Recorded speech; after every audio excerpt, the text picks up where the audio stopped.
Olá, boa noite. A notícia entrevista hoje o navegador Amir Klink. Boa noite, Amir. Boa noite, Kennedy. Prazer estar aqui. Obrigado por ter aceito o convite para a entrevista. Eu queria começar falando um pouco da sua história. Você está com 57 anos, nasceu em São Paulo em 25 de setembro de 55, mas começou a frequentar Paraty muito novo, com 2, 3 anos de idade, na primeira infância ainda. Amir, quais são as suas memórias mais marcantes da sua infância em São Paulo e em Paraty?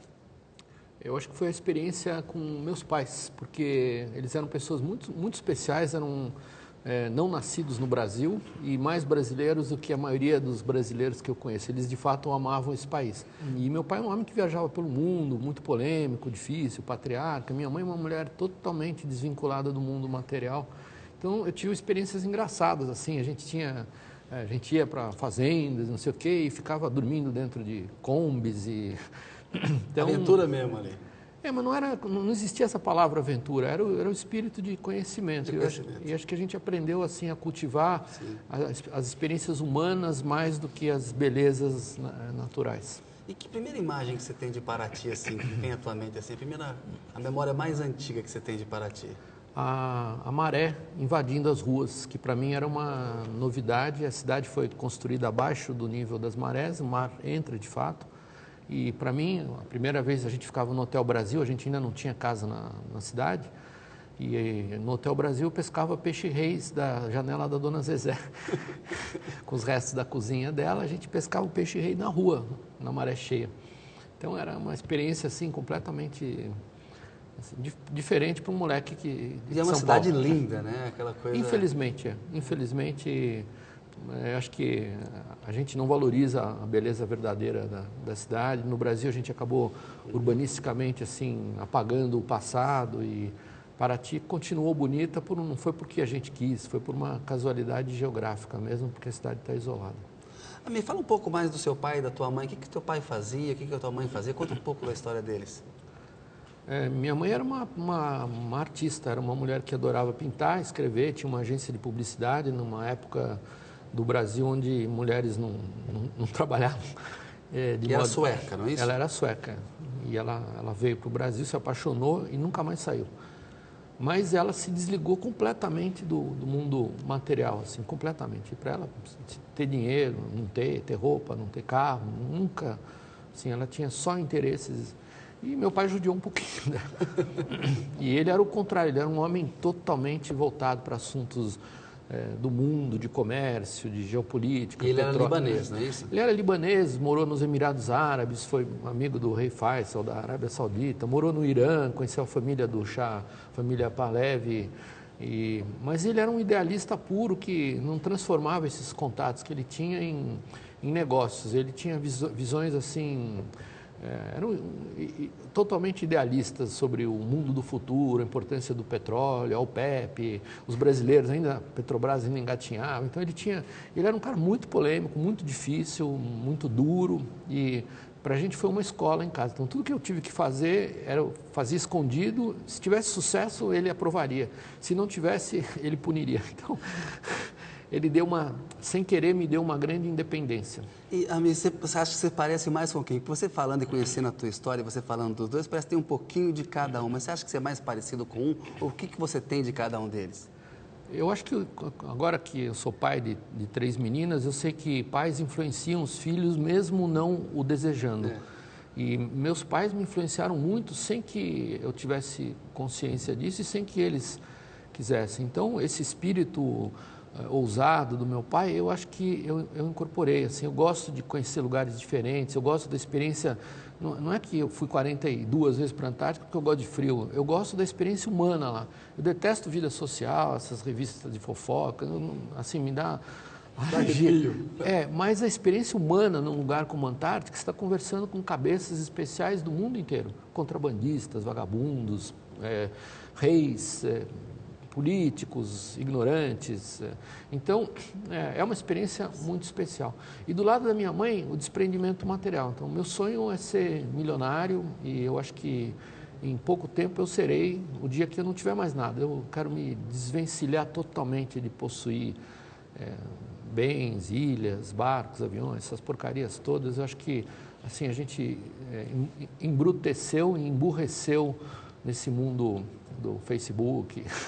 E eu quero ter mais tempo para viajar e a cada ano eu estou conseguindo um pouco mais. Amir, você se formou em economia pela USP, mas escolheu aí ser navegador. Você relata numa de suas entrevistas que você chegou a fazer estágio num banco no centro de São Paulo, mas aquilo não era para você, que tinha que colocar gravata todo dia e tal. Como é que foi a sua decisão de seguir esse caminho da navegação? Teu pai te apoiou, não apoiou? Foi meio escondido a princípio? Conta pra gente. A verdade é que eu não sou navegador, né? Porque eu poderia ser, mas no Brasil tem uma Não é legal ser navegador, não remete? Mas eu sou um navegador amador, mas eu sou amador no sentido poético da palavra. Eu sou amador porque amo navegar. Mas eu fui levado a esse mundo, não é que eu escolhi ser navegador. Você foi levado? Porque eu gosto de viajar, eu gosto da experiência de viajar, que era a experiência que meus pais tinham e a gente não tinha. Nosso único universo era São Paulo e Paraty. São Paulo a gente morava do lado da 9 de Julho, do lado da Paulista, barulho, trânsito, poluição, num apartamento todo bagunçado. Meu pai era um cara meio bagunçado. Urbanidade total, né? Total. E em Paraty era um mato total. Era um mato total. Eram 16 horas para chegar lá por Cunha. E eu acho que eu fui levado a esse mundo pela curiosidade. Eu tinha sempre o desejo de conhecer como eram as outras cidades e como era o mar de outros lugares. E como eram as pessoas que falavam outras línguas. E às vezes a gente fazia viagens, meu pai gostava de caçar, por exemplo. Eu detesto caçar. Quando meus tios no Líbano souberam que o sobrinho brasileiro não caçava, é como se eu tivesse uma deturpação de ordem psíquica, sexual, alguma coisa assim. Mas eu não gosto de caçar. Mas a gente acompanhava meu pai em Goiás, quebrava na Belém Brasília, voltava na caçamba de caminhão. Caçava o quê? Caçar tatu de madrugada? Ele gostava de caçar codorna. Aí ele me fez uma vez, me botou uma espingarda e me fez atirar e eu matei um pombo com um tiro no coração. E aquilo foi a melhor experiência que eu tive na minha vida. Eu falei, eu nunca mais toco uma arma. Eu fiz o que ele queria, nunca mais toquei. Nunca mais tocou numa arma? Não toco. Não. Pode me assaltar, jogar, eu não toco. Amir, quando você fala, a tua formação de economia, ela te ajudou de alguma maneira no caminho que você seguiu? Tem alguma coisa a ver na tua formação universitária que te levou para esse mundo que te ajuda hoje, não?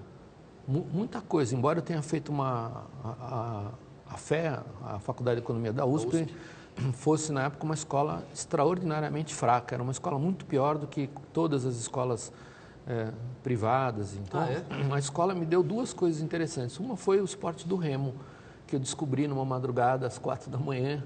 Falei, meu Deus, mas quem é que vem para a USP às 4 da manhã?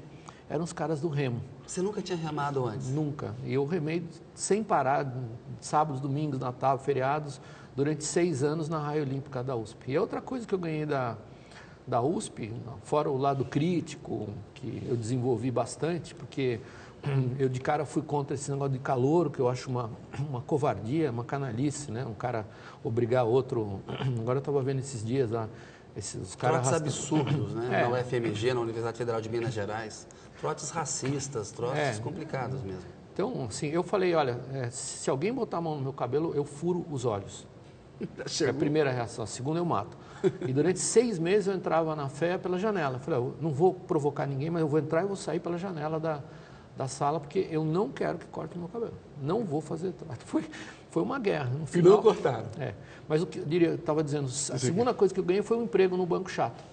No Banco Chato? E eu, na época, eu não tinha carro, mas eu tinha uma motinha, eu viajava pra caramba de moto, e tinha pessoas que trabalhavam no Mercantil Finasa há 16 anos, nunca viram o relógio de São Bento às 3 horas da tarde, porque o horário de trabalho era das 8 ao meio-dia, da 1 às 5. Eu trabalhei ali na Rua São Bento também, no banco, era o Mercantil do Brasil, que era o Banco de Minas, e é muito legal o Largo de São Bento. A pessoa dali, na Líbero Badal, lá no São Bento, no centro, tá coladinho ali, não ia ver o mosteiro, que é lindo, tem cantos maravilhosos. É lá, lindo. Até hoje, eu estudei lá 2 anos e não conheço. E eu acho que essa experiência no banco, e a experiência numa escola cacete, chata, foram importantes para... Se você não sabe o que você quer fazer na vida, é bom saber o que você não quer fazer. E eu falei, mesmo se eu for convidado para ser presidente desse banco, isso não é isso que eu quero. Te ajudou a decidir, né? Não quero esse caminho, né? É um caminho que eu, com muita calma, assim, com muita insegurança também sobre o que fazer no futuro, mas com muita certeza do que eu não queria fazer. Você falou aí que remar você começou na USP. Agora, velejar em Paraty, quando foi a primeira vez que você entrou num barco e manejou o barco por conta própria? Começou a aprender, não foi como um passageiro? Eu nunca entrei nas tribos, assim, de andar de bicicleta, fazer a gangue da bicicleta, capacete, roupinha de... E no remo também, eu remei. Quando fui velejar, eu adorei. Eu vi um cara velejando em Paraty, que por acaso era o Caio Graco, o filho do Caio Prado Júnior, que era o cara da editora Brasiliense. Sim. E ele tinha um veleirinho maluco, ele era um porra louca, apaixonado por Paraty. E ele estava numa tarde de sudoeste, um sudoeste soprando, só tinha um veleiro na Bahia, um mini veleirinho, um catamaranzinho, e ele delirando de prazer. Eu fiquei muito impressionado com a vibração dele, e acho que foi aí que o bichinho mordeu. Você tinha quantos anos nessa época? Puxa vida, eu devia ter uns 17 já. Anos já. E eu acabei ficando muito amigo dele, né? Ele acabou morrendo num acidente de moto, e com ele acabou nascendo lá a editora, o Luiz Schwartz, trabalhou com ele, acabou fundando a Companhia das Letras, hoje ele é meu editor, mas o Caio foi um cara assim muito importante nesse sentido de me mostrar um lado de Paraty que eu não conhecia, e agradeço a ele. Despertou uma paixão pro resto da vida. E eu acabei, um dia eu consegui comprar um veleirinho igual ao dele, e aí não parou mais. Amir, a gente sabe assim das histórias dos grandes navegadores portugueses, tem os exploradores do Polo Norte, do Polo Sul.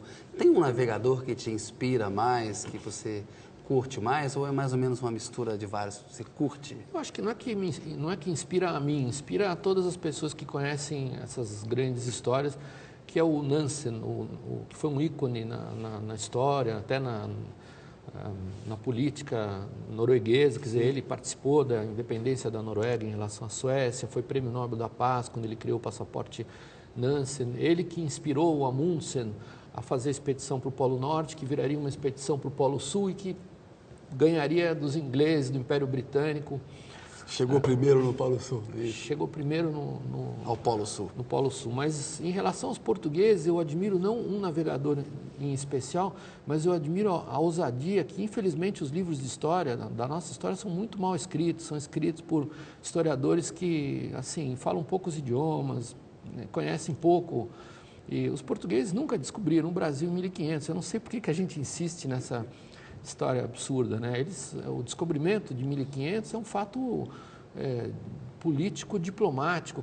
Havia uma urgência de comunicar ao mundo. Foi um registro, né? De fazer o registro, mas a viagem era outra. E essa outra viagem que se inaugura a partir da viagem de Cabral, de 1500, é uma viagem incrível, porque ela inverte a história econômica da humanidade em 180 graus. Durante 300 anos antes de 1500, mais de 300, os europeus tentavam chegar na China pelo Ártico, porque havia um indício das madeiras que brotam do gelo, não tem madeiras no lado Atlântico, portanto as madeiras derivavam pelo gelo. Só que ninguém conseguia descobrir porque os barcos não passavam. E a história é verdadeira, só que as madeiras levam até 9 séculos para atravessar. E os portugueses tiveram essa ousadia alucinada de construir uma nova inteligência, um novo caminho, uma nova ferramenta, as embarcações, e abrir um caminho novo, muito mais difícil, comprido, complicado, porém viável, que é o caminho pelo sul. E o Brasil, né, a importância do descobrimento está em ser um capítulo dessa caminhada. E não no fato em si que nós ignorantemente celebramos.